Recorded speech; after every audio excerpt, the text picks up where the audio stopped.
ശ്വാസകോശ സംബന്ധമായ അസുഖത്തെ തുടർന്ന് ആശുപത്രിയിൽ പ്രവേശിക്കപ്പെട്ട Kerala Congress party chairman K M. മാണിയുടെ ആരോഗ്യനില മാറ്റമില്ലാതെ തുടരുന്നതായി മെഡിക്കൽ ബുള്ളറ്റിൻ. VPS ലോക്ഷർ ആശുപത്രിയിലാണ് ചികിത്സ. സന്ദർശകരെ വിലക്കിയിട്ടുണ്ട്. ഏതാനും വർഷങ്ങളായി ശ്വാസകോശ രോഗങ്ങൾ മാണിയെ അലട്ടുന്നുണ്ടെന്നും ഇതിനുള്ള ചികിത്സ നൽകി വരുന്നതായും ആശുപത്രി കേന്ദ്രങ്ങൾ വ്യക്തമാക്കി. ഹൃദയത്തിലേക്കുള്ള രക്തപ്രവാഹവും രക്തസമ്മർദ്ദവും സാധാരണ നിലയിലാണ്.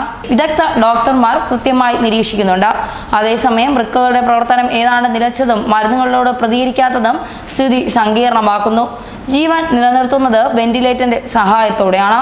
ശ്വാസകോശത്തിലെ അണുബാധ തുടരുന്നതും സ്ഥിതി സങ്കീർണമാക്കുന്നു. മാണി ഇനി സാധാരണ ജീവിതത്തിലേക്ക് മടങ്ങിയെത്തുമോ എന്ന് ഭയപ്പെട്ട് ആരാധകരും പാർട്ടി പ്രവർത്തകരും ആശുപത്രിയിൽ തിങ്ങിക്കൂടുകയാണ്. ബന്ധുക്കളും ആരോഗ്യനിലയിൽ ആശങ്കയിലാണ്. ശ്വാസകോശ സംബന്ധമായ അസുഖത്തെ തുടർന്നാണ് കെ.എം. മാണിയെ ആശുപത്രിയിൽ പ്രവേശിപ്പിച്ചത്. ഹൃദയത്തിലേക്കുള്ള രക്തപ്രവാഹവും രക്തസമ്മർദ്ദവും സാധാരണ നിലയിലായിരുന്നു.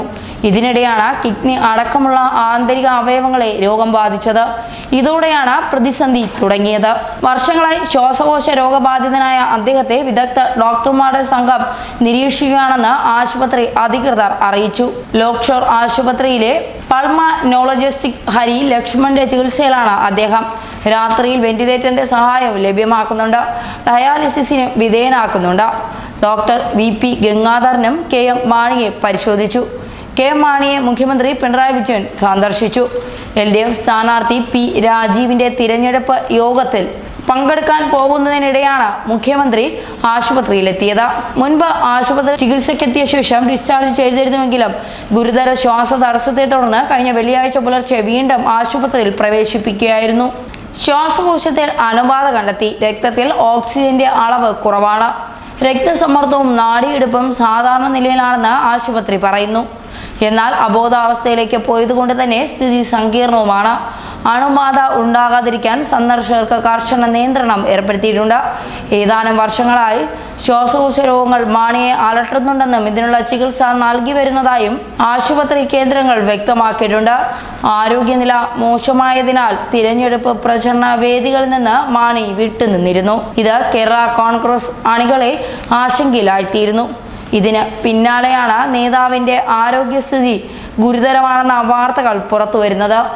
ഇതോടെ അണികൾ എന്തു ചെയ്യുമെന്ന് അറിയാത്ത അവസ്ഥയിലാണ്.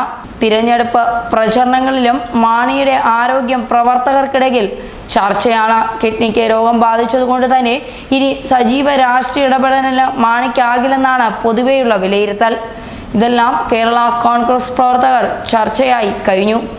കോട്ടയത്തെ സ്ഥാനാർത്ഥി നിർണയമായ ചർച്ചകളിൽ മാണി സജീവമായിരുന്നു. അതിനുശേഷമാണ് രോഗത്തിലേക്ക് വിടുന്നത്. ശ്വാസകോശത്തെ ബാധിച്ച അണുബാധയാണ് സ്ഥിതി ഗുരുതരമാക്കിയത്. കഴിഞ്ഞ വെള്ളിയാഴ്ച രാത്രി പനമ്പള്ളി നഗറിലെ മകളുടെ വീട്ടിൽ നിന്നാണ് കെ.എം. മാണിയെ ശ്വസിക്കാൻ വിഷമം അനുഭവപ്പെട്ടതിനെ തുടർന്ന് പ്രത്യേക ആംബുലൻസിൽ ആശുപത്രിയിൽ എത്തിച്ചത്. വൃക്കകൾക്ക് തകരാർ കണ്ടെത്തിയതിനെ തുടർന്ന് ഡയാലിസിസിന് വിധേയനാക്കി. ശ്വാസകോശ സംബന്ധമായ വിഷമങ്ങൾ ഏതാനും വർഷങ്ങളായി അദ്ദേഹം ചികിത്സയിലാണ്. ഇടയ്ക്ക് ആശുപത്രിയിൽ പ്രവേശിക്കാറുമുണ്ടായിരുന്നു. 1 മാസമായി ലോക്ഷോറിൽ തുടർച്ചയായി വന്നു പോയിരുന്നു. മരുമകൻ ഡോക്ടർ സുനിൽ ഉൾപ്പെടെ കുടുംബാംഗങ്ങൾ അദ്ദേഹത്തിനോടൊപ്പമുണ്ട്.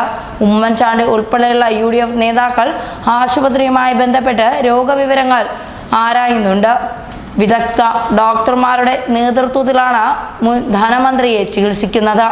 എന്തായാലും ഇപ്പോൾ ആരോഗ്യസ്ഥിതിയിൽ നേരിയ മാറ്റമുണ്ടെന്ന തരത്തിലുള്ള വാർത്തകൾ തന്നെയാണ് പുറത്തു വരുന്നത്.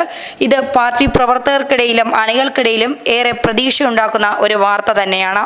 ന്യൂസ് ഡെസ്ക് മലയാളി വാർത്ത.